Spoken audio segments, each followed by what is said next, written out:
Hello, welcome to Mindset Makeover. Free your thinking, align your hustle. I'm so excited to have you here. Thank you.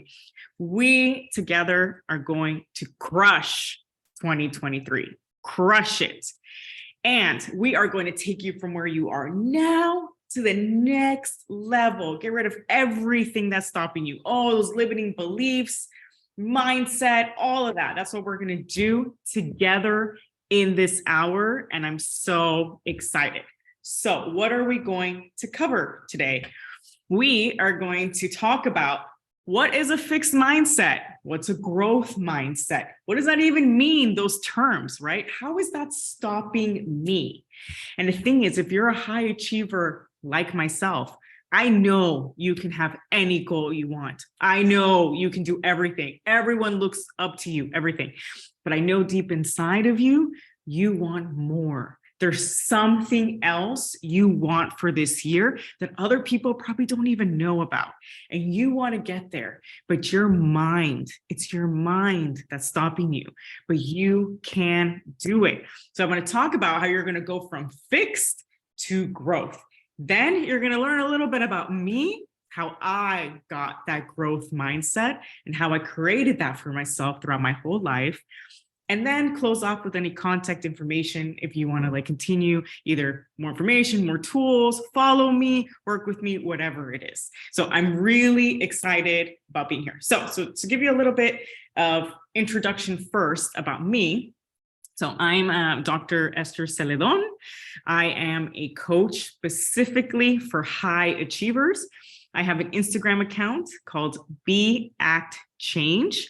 And it's a very proactive name because I really believe as high achievers, we always want to accomplish a lot of things, but we do need to change key things in our lives to get to everything that we want.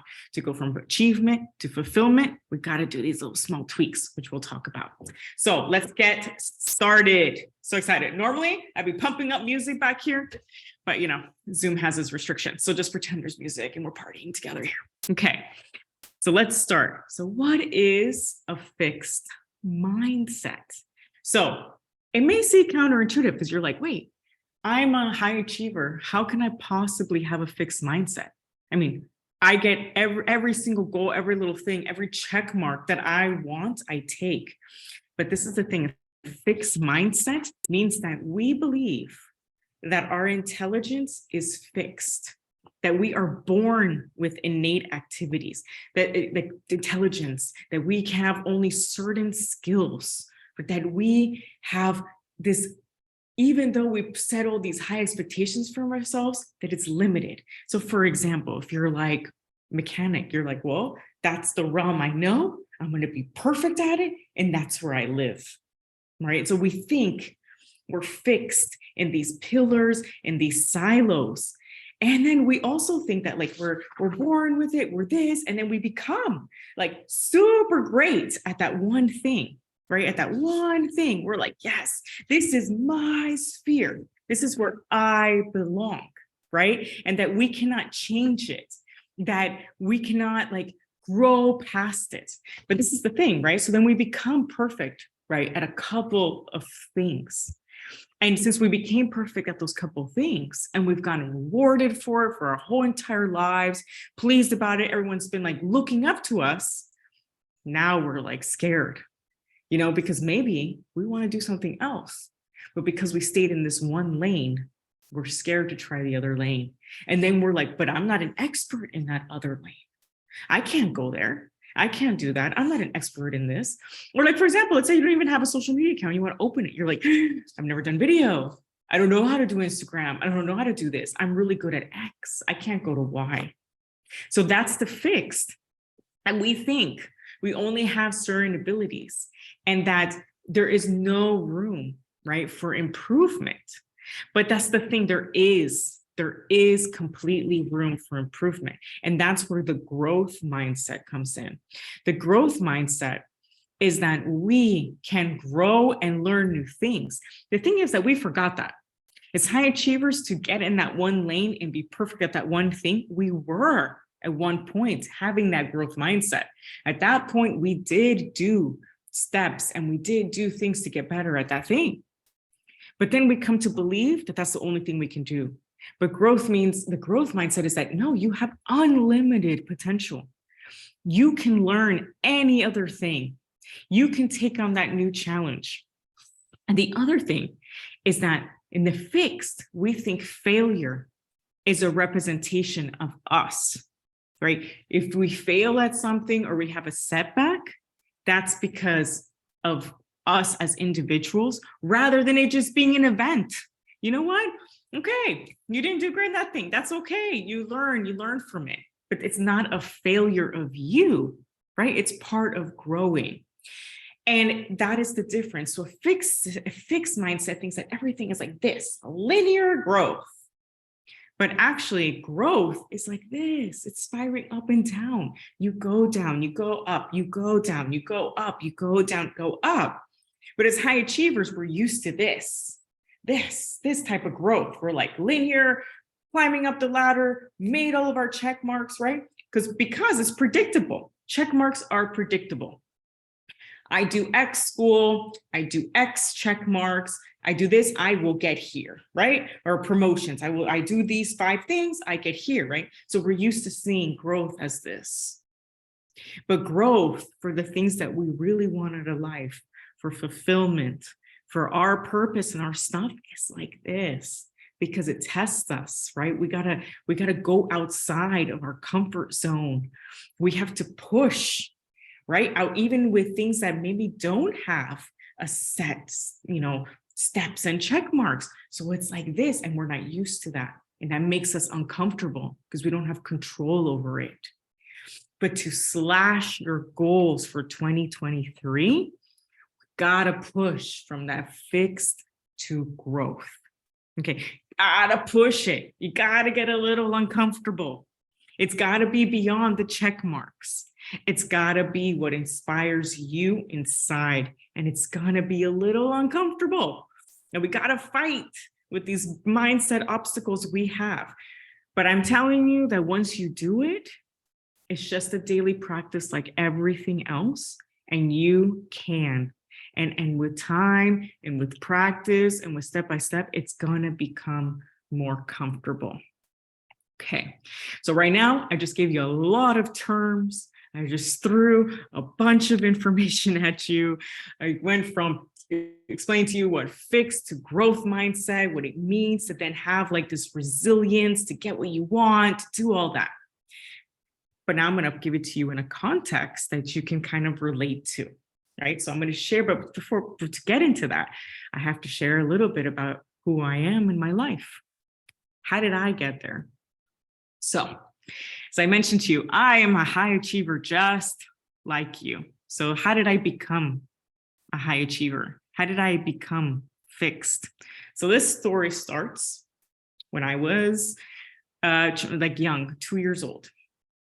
Okay, so when I was born in Nicaragua, and there was this huge civil war that engulfed my country. In the middle of that civil war, here I am, almost 2 years old. I start turning yellow, like really yellow and pale. And basically my urethra is too small. So basically I'm not urinating, right? And, and as you learn, like I learned later through these effects, right? All that type of stuff affects your mind, affects the way you develop, right? Everything. And because I was constantly being contaminated by my urea, right? Anyways, they told my family that I had 3 weeks left to live. My dad is not a spiritual man, but he does believe that like in some sort of, destiny, faith, he struggles with that.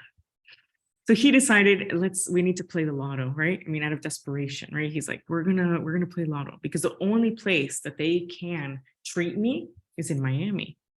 But it was going to, imagine, without health insurance, you're talking about thousands and thousands and thousands of dollars. And the treatment was going to take about 6 months. They didn't have that type of cash. So they play the lotto. So my dad tells me that I have to choose the numbers. My mom is reluctant to buy the whole thing. So in Latin America, it's not one lotto ticket, it's a whole series of lotto tickets. So they split it with my aunt. My aunt buys one strip, they buy one strip. My mom is very hesitant. My dad's like a strong believer. She's choosing the numbers. We're gonna win. We win. I know, crazy. So the whole time they thought I was gonna die, we win. My mom and, they pack me up, quickly go to Miami. I get my emergency surgery. I'm there for 6 months. I survive. But of course, they spent all of their money on me, right? All of it. In the middle, then right when we get back, we have to basically immigrate, right? The Civil War has gone too much. My dad's getting death threats, craziness. So we immigrate and we have to leave everything behind. So I'm living here I am, I'm 2, and I already have 2 burdens on, right? One is that I'm given the second chance, right? I'm the lucky one. And second chance is one part. The other part is, my parents won and they spent all their money on me, right? And plus I was constantly sick.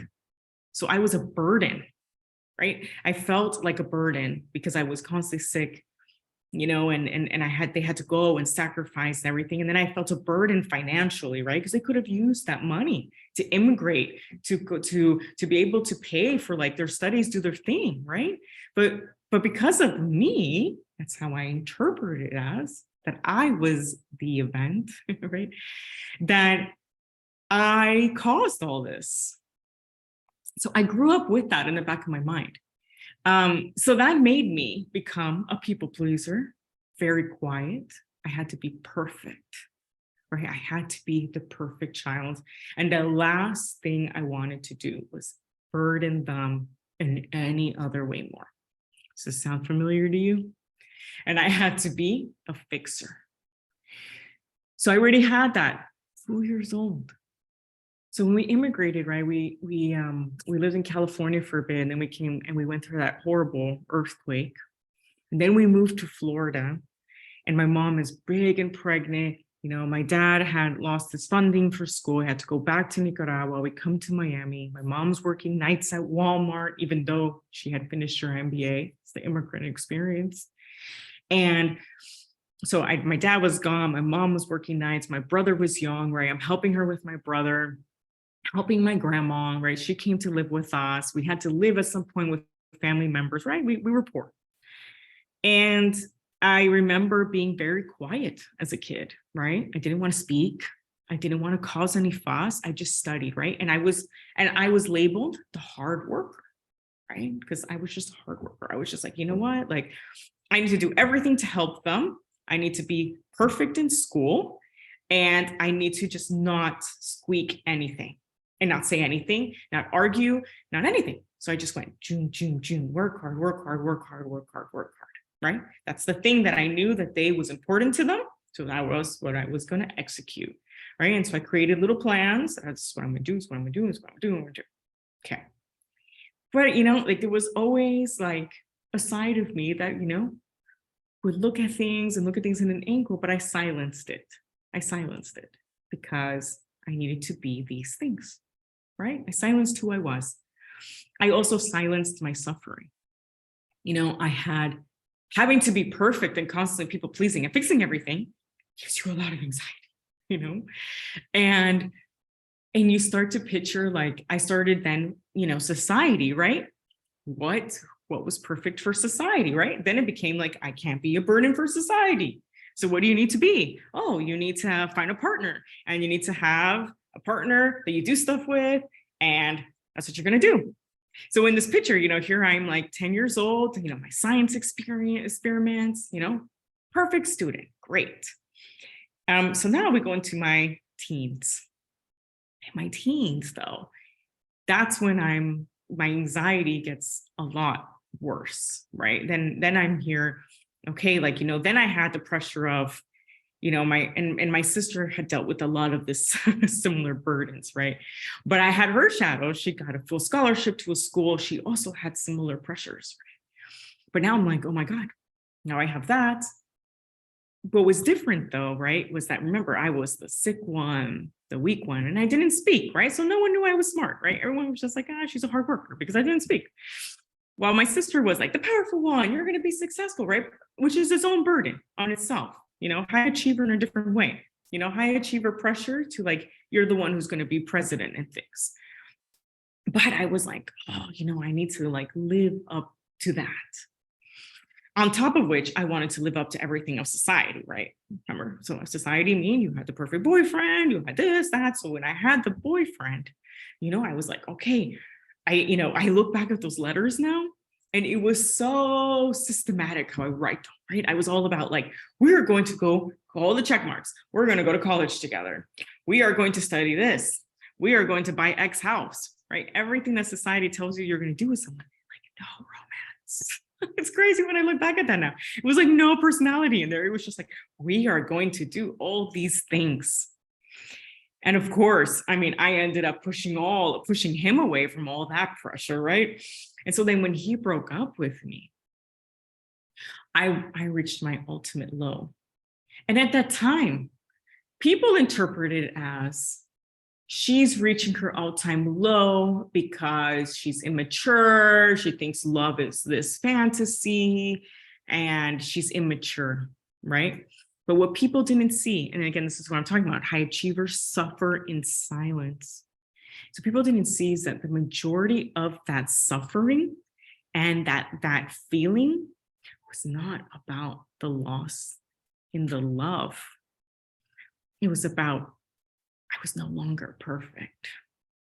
All my plans, I didn't do enough, right? And then when he gave me feedback, instead of me seeing it as I could grow from this feedback, right? He gave me really good feedback about like affection and pressure, I took that as, instead of seeing the failure as the event, and let me take this to my next relationship and learn from it, I took it as failure to me as a person. I was the failure. I failed him. And then I felt like, again, the fixed mindset. I could not ever be good to anyone because that's it. I was a failure in love. And if I was a failure in love, that means I would never have a partner. I would never have the check marks. And that's it. I was a failure. So that led me to trying to kill myself. But again, you could see how it's interpreted different to other people who are seeing it from the outside, right? They see it as, oh, it's a teenager, first love, immaturity. But it was so much deeper than that. It was about being a high achiever. It was about that pressure of on myself, these unreasonable expectations that I was the failure, that there was no room for me to improve, that was the extent of my ability. And that I could not change my personality traits, that I couldn't stop being jealous, that I couldn't learn to be affectionate. And that's all BS. You know what I mean? Those are not fixed things. And that's what I mean by fixed, right? It's not even just about like you learning IT and you learning, a different career. It's even believing that the things that you have or tendencies that you have maybe are fixed. Everything you can change and grow. You can stop being as jealous and possessive. You can teach yourself to learn to have empathy even. That's a whole other subject that I have seen that even in international development work. You can teach women, wife beaters how to become empathetic. Everything you could teach and learn and grow from. But at that moment, I was so fixed that it didn't matter any of my successes. And that's the other thing. As a high achiever, we're so hard on ourselves. I had had so much success till that point. I had done well in school. Sure. I had some down in middle school where I had gone in the wrong crowd and then re-diverted and all that, right? Because, I didn't have all the examples. So my sister would have to bring me in the new perspective and possibilities. But I had done a lot. I had overcome the wrong crowds. I had done well in school. I had already on track to go to a top university. I was on track, but I couldn't see it at that moment. All I saw was that one event, one failure. It wasn't even a failure. It's a learning opportunity. But I saw that as that's it. I'm a failure. From that moment, though, I survived it. And I thought to myself, oh my God, I'm a burden again. Here I did it again. Burdened my family. Not only did I burden them, but I showed my weakness. All of a sudden, my suffering wasn't in silence anymore. I was exposed. I became a burden. I wasn't perfect. It was, my whole world had crumbled. But I got this great opportunity to go to Nicaragua for the summer. My dad was like, we need to get you out of here. And I went with him to volunteer all summer. And that changed my outlook because I realized that failure cannot just be you. Do you know what I mean? And I saw that by going there post-hurricane. I remember it was Hurricane Mitch. And all this destruction and travesty and suffering. It helped move the suffering outside of me and realize that the world was complex, right? These people had been failed by institutions, by governments, by foreigners, by the environment, everything, right? There's no way that failure could just be a person in you, right?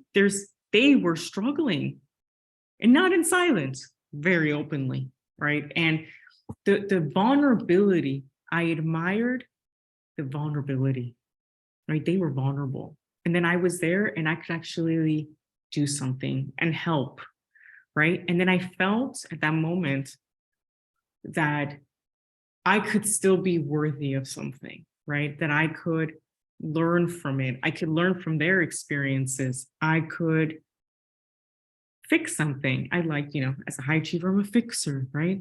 So I channeled it into, I'm going to be a fixer, and move away from me to external. That has its own, that's just a Band-Aid, but it helped me during that time, right? And then, but then it took me to the whole other pendulum, which I'll get to. So I became a fixer. And the fixer gave me a sense of purpose, right? That's what I'm going to do. Great. So I graduated from high school, top of my class. Yeah, top of my class. I'm going to go to college, and then I get to college. Of course, I had been competing with, I was in a public high school, the largest in the United States. Great. I was the best, right? I get to college and I go to Swarthmore. And it's like the smarts of the world. All of a sudden, I'm not the best anymore. And I tried, but the thing is, I had circumstances in life. So that's the other side of it, is that we spend so much time comparing ourselves to other people. But every other person has a very different life circumstance, right, than you. So here I am in college, and I'm comparing myself to everyone around me, but they didn't have the life I was living, right? Not everyone came from having to immigrate, right? Struggling with learning 2 languages, which was me, right? And then having to grow up poor with not a lot of opportunities. I didn't know how to network, right? I didn't learn all those things, right? I made it by understanding check marks and scholarships, and I had to work. I had to work in college. I had to pay for my own stuff. And I didn't have mommy and daddy to support me, right? So here I am comparing myself to all my classmates, but they had been to chemistry camp, boarding schools. They didn't have to work, and they had tutors that taught them already how to master time. I didn't have that. But here I am, I'm failing my first semester. And again, what do? It's me. I'm like, you see, I'm not my sister. I'm not smart. How could imposter syndrome comes in? I don't belong here. I'm not smart enough. What was I thinking I am a hard worker. But what was I thinking that I could be here with all these people that were smart? I'm not here. This is not where I am. And that's where my mind went to, because again, I saw failure as me, not an event. You know what I mean? And I wasn't compassionate. Part of the growth mindset is to have self-compassion for yourself and recognize how far you came, and that your growth to the end is going to be different than other people's. You'll still get there, but it's going to be different. It's not going to be the same. But I wasn't there at that moment.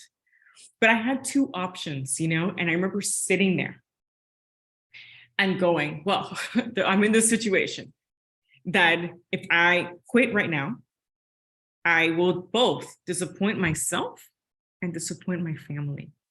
And for me, the thought of having to move back to Miami, I was like, me muero, which means I'm going to die. I'm going to die. I cannot go back there. I cannot go back there. I need to figure this out. However, overthinking my mind, you can't figure it out alone. And it's okay as a high achiever to get help. You need community. You need other people. It's not a lone game. So I went and got help. I didn't know how. I went to the counselor's office. People said that the counselor office, that's where people get help. I had no idea about that because my high school one didn't give me any help. But I was like, I'm going to try it here. I was like, look, I'm failing. But I'm a really hard worker, right? I identified with that. I'm like, I am a hard worker, but I'm failing. But I give me whatever help there is, put it on the loan, I'll pay it back. And that's the other thing. I was not scared to invest in whatever it took to get me to that step, because I was like, I'm not going back. And they were like, actually, you know what? We have free tutoring. We have free somebody. But then when I explained to them their partner, the problem, I was expecting that I would get tutors and subjects. And they're like, no, we're going to assign this one person to you. And I was like, really? To help me with everything? And they're like, yeah. And I'm like, I start questioning it. I'm like, no. I need a tutoring in science, in English, and this. And they're like, they're like, have faith in the process. And that's me also like jumping, like, I need to know exactly how this is going to work. And they were like, just relax. It was just really hard. But I decided to trust the process. And I met with her, and I'm thankful to her to this day. And I hope one day she watches my masterclass and realizes how thankful I am for her. She sat me down and was like, I need to know what's going on, right? So I tell her everything that's going on in my life, that I'm working all these jobs and I have like all this stuff going on. And I also have this and the school and this, and I don't feel like I'm a good writer. I thought I sucked at writing. And that's why I was like, this is my essays and I don't know how to do it. And I wait till last minute because I get like stuck. And I tell her everything. And she sits me down and she's like, Esther, what you have is a time problem. And I'm like, what are you talking about? And she's like, this is the thing. Like, I was used to being the best before. And so I was able to not put as much effort, as I had to now. And on top of which, right, I'm working on this and that. She's like, we need to create schedule. And we also need to like control the amount of time I'm putting into certain things, right? Because it's so many different aspects and I'm questioning my own abilities. I'm not in control, right? I'm like all over the place. I'm scattered. So she sat me down and taught me for the first time how to use, so I have a little sort of calendar, how to use a calendar and separate like, and plan, right? Outline like everything that I needed to get done. And like also like time, like this is what this is what you need to do. This is what we need to like put aside, this is how we're going to divide your time hour by hour. And at first I was like, oh my God, that sounds so rigid, so horrible, right? To plan my day hour by hour. But this was the only way I was going to push through my overthinking, my self-doubt, my perfectionism, my people pleasing, limiting it. Because the fixing part was so easy for me that working and volunteering, I could fill up all my time because I gave me confidence. It's kind of like my own procrastination. While then when I would spend overthinking on a writing assignment, staring at the screen for 3 hours, if I don't fix that time that I have to get done in one, I would spend all this time just like spinning in my own head. So then I understood the value, even though it was not explained to me at that time like that, right? It was more like we need to do everything in our blocks, right? It was later by becoming, right, an expert and high achievers that I understood how meaningful that was and how much I needed that, right? By having everything blocked out, I ensured I had time for myself. I saw my progress, right? That would help me celebrate myself and this and that. So then with that system, and I'm a hard worker, I put it into place. Boom, right? I not only did better, but then by the time I graduated, I had excelled. I had gone past my classmates, which I thought was impossible because I had started with a fixed mindset that I could not grow, that I did not have those abilities, that my classmates were better than me. And by the time I graduated, I had already started that growth mindset that I was like, I could learn things. Yes, I had to spend hours more at the writing lab. Absolutely. And did I have to spend more time like learning how to use calendars, learning how to write, learning all this? Sure. But I still did it. I did it. And because I learned my own value, right? My own gifts. I started to learn that I could process information differently, right? I started to realize I could try new things. And that's when I also got the courage that I didn't need to do pre-med like my parents had pushed me, because I'm linear, I'm a hard worker, that's what I can do, so I can be stable. I became confident that I was like, wait, I have skills. I want to do something else. I want to do develop countries, communities on a big scale. I can do that. But I needed that. I needed to push myself. I needed that pivotal moment. And the thing is, like as high achievers, we gotta go through that multiple times to push out of our comfort zone. So when I got into grad school, I already had the foundation. I had busted my ass, right? I was gonna say, like busted myself in college. By the time I got into grad school, I was like, good, but then, okay, got into grad school. What was my reason for going to grad school? My reason for going to grad school was the check mark, because all of a sudden I was in unknown territory. I had gotten the courage that I have these skills now that I'm like, hey, I could try something new. But then I was like, I don't know what that means. I don't know how to have success with that. I know PhD gives you success, So here I am, I'm going to do that. So it's the highest level, right? I'm going to do it. I'm going to achieve it. I'm going to check mark it. So I did it. But then I found myself during that process, what I really enjoyed was the coaching, being president of Latino organizations, Black organizations, doing, working with these other groups and coaching. But, at that moment, right, it's like I was just fixated on that check mark, like whatever, right? And fixing things, I had to help my dad finish, and here I am, like, whoa, yeah. So I get there. So long story short, right, I get to my PhD. I expected then, because I didn't know what I was going to do after. But I was like, it's all going to come to me when I achieve this check mark. It's just going to come to me like lightning. And I remember finishing and I wanted to cry. And I remember I was there with my close friend, right? Because I had gotten my dad's and mine at the same time, and they give you this lollipop. And it says PhD, it says finished, but with the PH, like whatever, finished. And I sat there and I remember being so happy about my dad's. It was an emotional moment. I'm like, oh, I did it for him. It was like something like he had passed on to me. It's a whole other masterclass, the purpose that he didn't finish. Other story. But I need to fix it. I feel so happy about that. And my sister helped me too, right? We're the same. But then I felt about mine so empty. Like I wanted to cry because I was expecting lightning. I was expecting that check mark, because that's what they sell you, right? They sell you these check marks, right? These other external goals. It was an external check mark that I was going to magically, with my doctor title, not feel like I could do everything I want and amazing. And I would no longer, all my imposter syndromeness would just magically go away. And that I would also feel like everything clear. I would know my purpose. Completely false. You know, I was like, oh, I felt so empty. But then what did that result in? Right? So here I am, like, I know why it feels empty. It's because I'm not married yet. It has to be that. The other check mark in life, right? I'm like, that's what it is. That's what it is in my mind.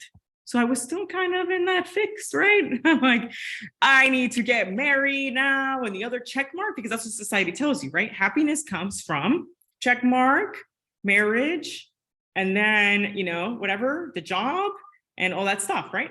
So I'm like, well, I don't have that check mark. I have the title, not that. That must be it.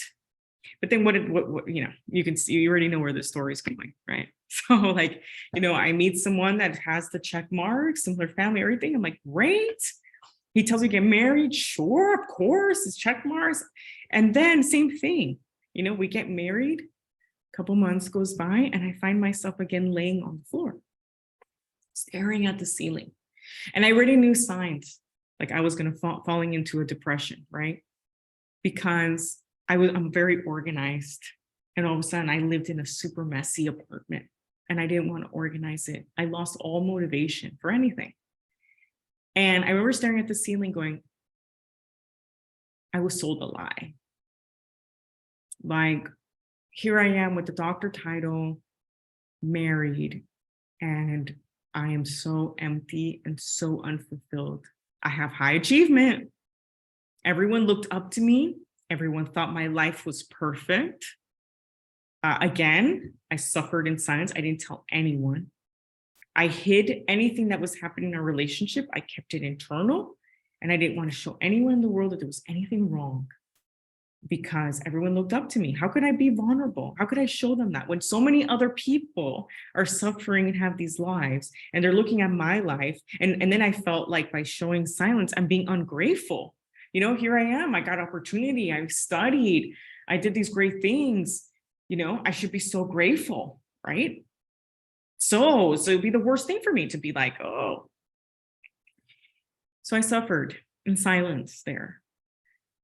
But then I found myself like wanting to go back to like back to my destructive self, right? To be like, I don't know if this life is worth it, But then I was like, I can't go back to that dark place. So I was like, okay, I'm going to. So I remember I started going to conferences. I'm like, I'm a high achiever. I get joy out of chasing goals and the hustle. So I'm like, I'm going to go sign up for conferences. I got in touch with my friends from grad school. And then I'm in Puerto Rico with my friends. And they're like, hey, did you apply for this thing? You always wanted to go and like, be like this change agent, world agent. You have all this experience with coaching, international environment. Like, you need to be up there, like, diplomat, all stuff. I was like, you're right. I forgot about that. And so I applied, and then I felt this whole new sense of energy come back, right? Where I'm like, yes, chasing goals, hustle, right? And so then I get there and I go and start working. And then, of course, work fueled me. I was like, awesome at first, right? Here I am, and I'm bringing my visioning, my strategic thinking, and like, doing this cool stuff and everything. My marriage is horrible. And at some point, I had to decide, am I willing to continue disappointing myself or disappointing others? Because at that point, my marriage was keeping me from finding my purpose. And so I had to decide, either I stay here fixed or I grow. And so I had to decide, are you ready to disappoint people? Remember, I haven't disappointed anyone, like really disappointed anyone. And that's when I had to make the choice that disappointing me meant ending my life. You know what I mean? And so I had to decide I couldn't go there again. I refused to go there again. And so I chose to disappoint others. And that was really, really hard. I was the first to get divorced. I was the first to disappoint. All of a sudden, everything slashed. I'm no longer perfect. I'm not perfect. I had to put my people pleasing, my fixing. I couldn't fix this situation. I was going to hurt him. Like, there was nothing I could do about that. I was going to hurt my family. I couldn't do anything about that. I was going to bring shame. I did. They stopped talking to me for 6 months. But that fundamental question, are you disappointing yourself, or others? You have to decide.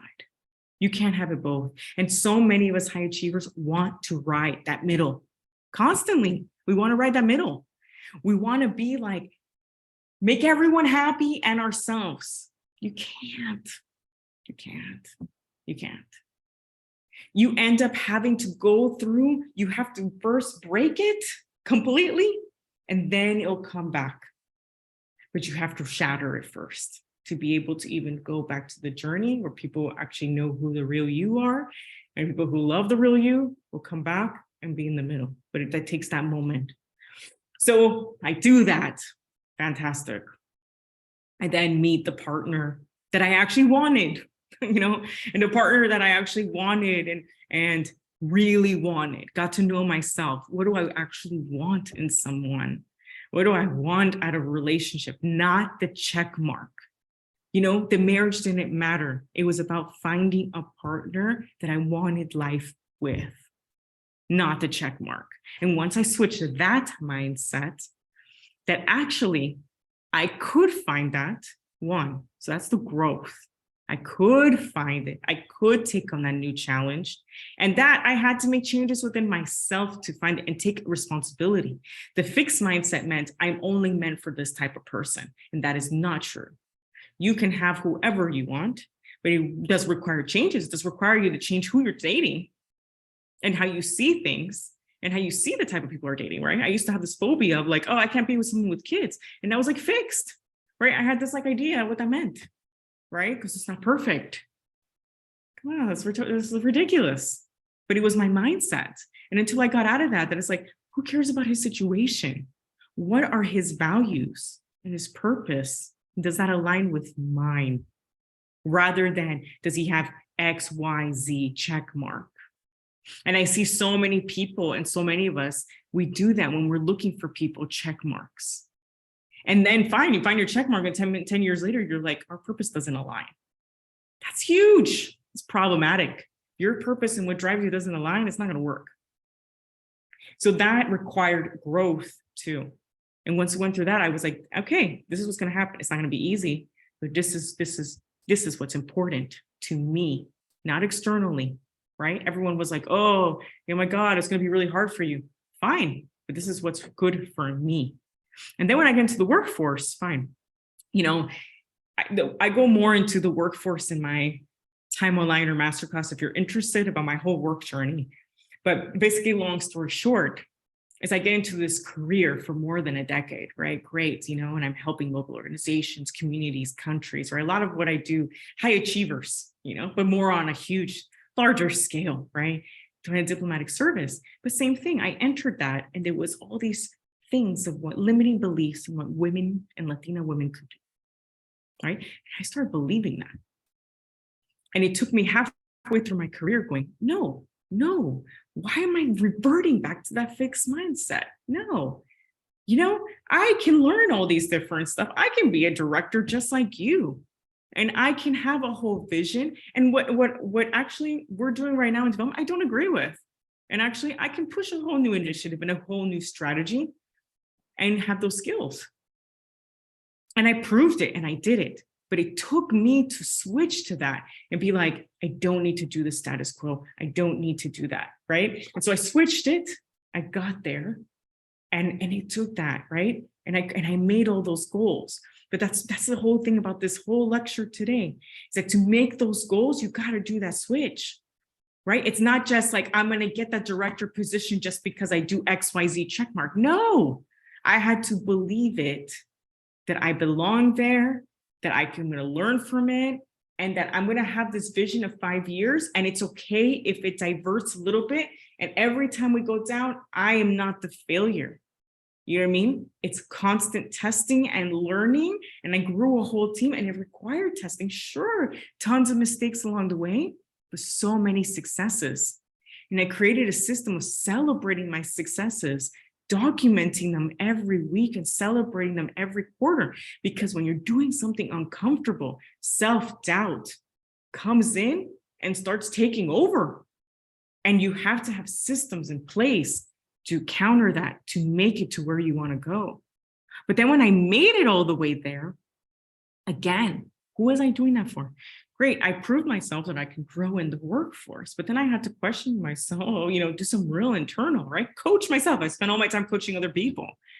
Is this really, Esther, your purpose? Is this really what you want? Is this really you? And that's when that moment I was like, no, I don't. I felt then, and it's the thing, these moments as high achievers, it starts to exhibit symptoms in us. It's when your mind is racing at night and you can't sleep.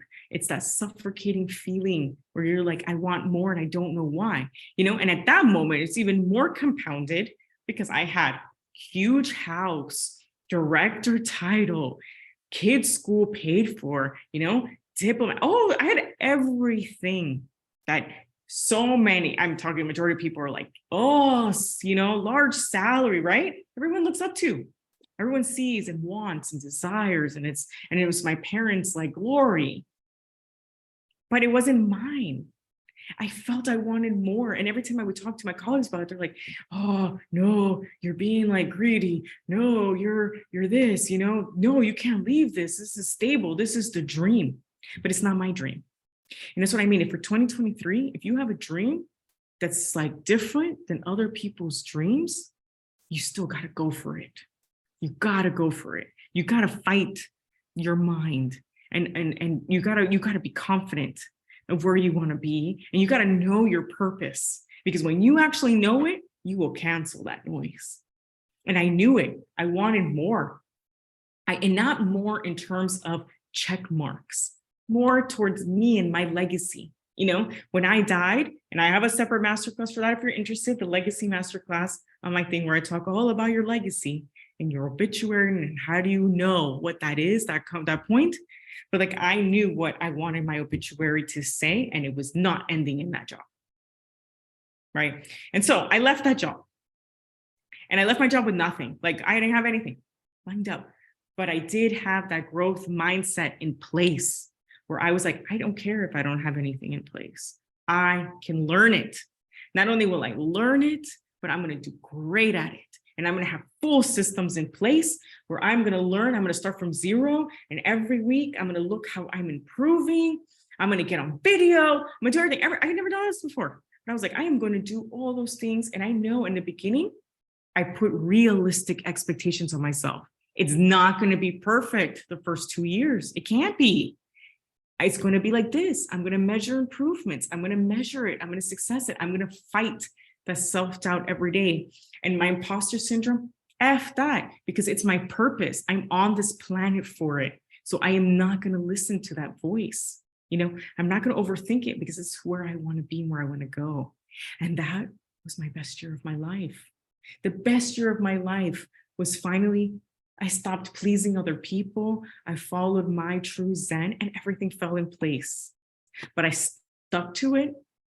I believed that I could learn. I believed that I could improve. I was open to new challenge, and I didn't see any failure along the way as myself.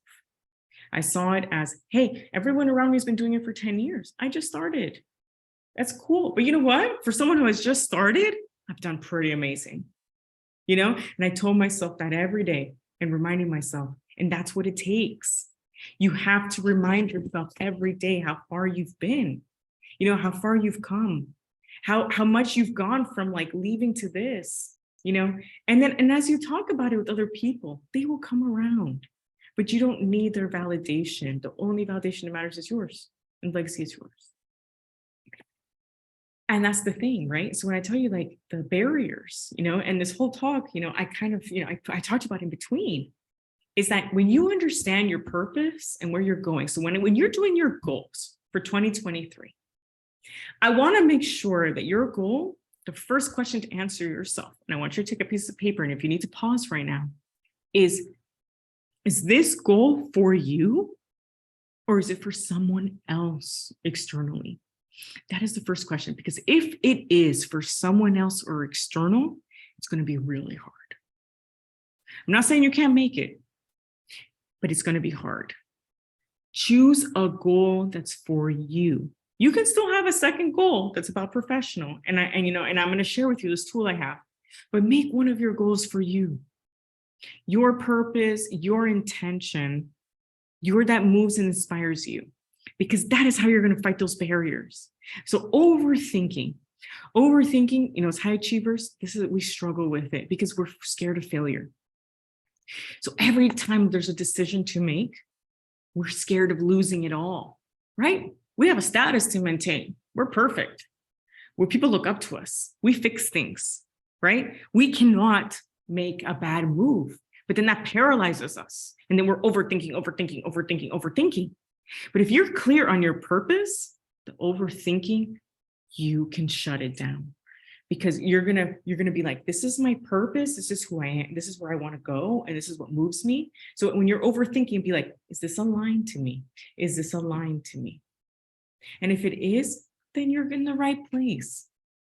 But if it's not, then that should be where your thinking is. This is not aligned to me. Let me filter it out. It's not for me.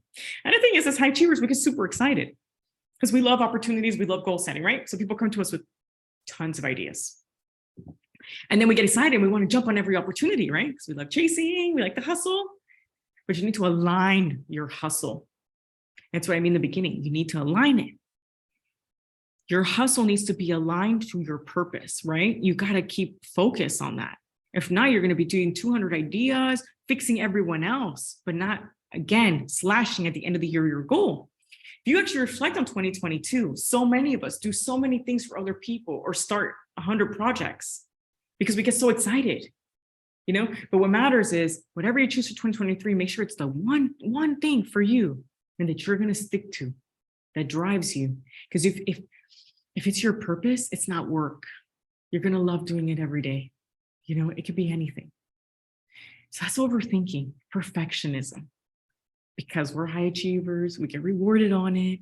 Like I think I mentioned in my story, it's this whole thing to be perfect all the time. Perfectionism does not exist. We've created that facade and we keep creating that facade. All these influencers we see on social media, all these stars, they keep doing that. They don't show us their vulnerable side. They don't show us that they're with self-doubt, that they're overthinking everything too. They also suffer from imposter syndrome. We all do. There's no such thing as perfect.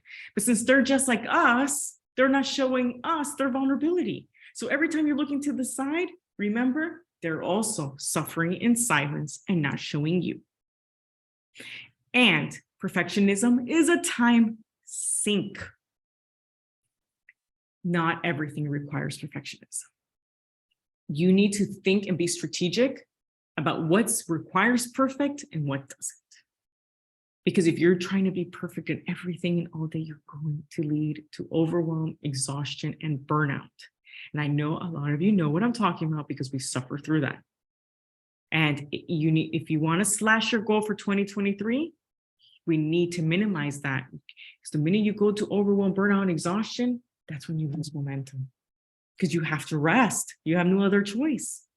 So let's start the year by minimizing that perfectionism, minimizing the chances of burning out.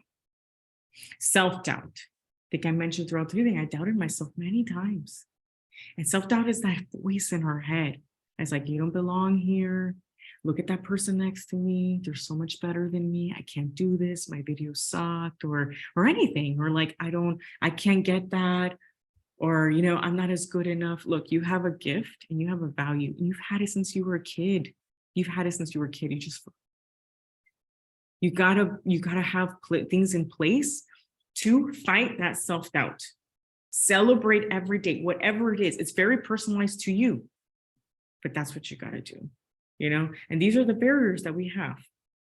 Good news for you is that I do have this free tool, that it doesn't take, it's not in place of coaching, but it is a tool that you can use on your own as a starting. Okay. And I have this other masterclass that if you upgraded, you can watch, and it teaches you how to use this time aligner, but you can also download it. And it's very self-explanatory, where you put your personal goal up front and your work one, you put the things you have to do, you put the things that people dump on you, because again, people pleasing is another sore point. It's a totally different masterclass, but it's a whole other sore point for high achievers. So you put some of that there. On the left side, so you put everything into those hour segments. So the thing is, to overcome overthinking, you also have to control how much time you spend overthinking. To overcome perfectionism, there's a legend there. You got to assign things that, how much does this really require perfect and how much, and control that. You got to control the people pleasing. You got to keep track. And plus, if you print these out or have them on your iPad or whatever, every week, see how far you've gotten. You got to measure it. You got to have metrics, because if not, our mind takes over. And in that moment that we have a down point, we think the failure is us rather than an event. And if you have this all tracked, you can see for yourself, oh, you have not failed. You just growth, remember, like this. You're just on the bottom part. You're going to go back up, but you're still always going up. It's just a little bit. So this will help you track that. So you can download that. Again, if you want like more details, I have a whole other masterclass. But this is going to help put your, as you start to practice the mindset, everything we talked about to go into growth, this will help you start every day practicing all those techniques. Coaching. One of the best ways to go from fixed to growth mindset is having a coach, because so many things are personalized to you, right? A lot of us, did you know that 80% of people don't know what their purpose is? I actually have a whole purpose formula that if you wanted, we could go through it. It's very personalized to you. It's about, your childhood, your legacy, everything, and it's also my link in bio if you want to just do it on your own. But this is key. Coaching someone one-on-one, you can be vulnerable with, right? There's nothing you need to hide there. You don't have to suffer in silence. You can have your coach can be your accountability partner. Create these systems in place that are unique to you, right? And if you're ready, come and work with me. And even if it's not with me, if you want someone else, just find someone that aligns with you, that you jam with, that you whatever, but that's going to help you, right? Make sure that you are going from achievement to fulfillment, getting all that, growing from a fixed mindset to a growth mindset. And you're not going to need a coach forever. They're just going to help set up systems for you. You're a high achiever. You're going to do it. You're a hard worker. You're going to put that all into place. But they help you set that. It's really hard to do it for yourself. And you really need that other person to call. Okay, and let's say you decide I am your jam, right? You align with me. Something resonated with me. If that's the case, work with me. You can find me on my Instagram, Be Act Change, right? Because I want you to be yourself. I want you to take these actions. I want you to change your life, right? Have fulfillment. Find me there. And in my link in bio, there's everything there. There's my wait list for my group coaching. There's one-on-one. There's also, if you just want to do the purpose thing on your own, I have tons of options for your needs, but again, the best is one-on-one with me or through a group. And that way you can not only find out your purpose, but then create strategies and action plans so you can take away all those mindset barriers that are holding you back so you can slash all your goals for this year. If you don't have Instagram, don't worry, I'm on LinkedIn. You can send me a message. I am searchable in any way, any form. So I'm just really glad that you're here today. And I just want to end with that. I want to end with thanking you for being here with me today. I know time is the most valuable thing that anyone could give. So the fact that you gave me your hour to listen to me, I'm extremely, extremely grateful. And I hope that you got everything that you needed out of this masterclass and that you are ready to go from fixed to growth mindset, push away overthinking, perfectionism, and all that stuff, and take your life to the next level. And either way, follow me on Instagram, even if you don't work with me, and tell me what you thought of this masterclass. I'll cheer you on. No pressure of anything. I'm really about community, and I want you to be part of my community of high achievers, because I want you to win and succeed, and that we can all achieve all the things that we want together and have the fulfillment in life that we want. So thank you and Happy New Year. Bye.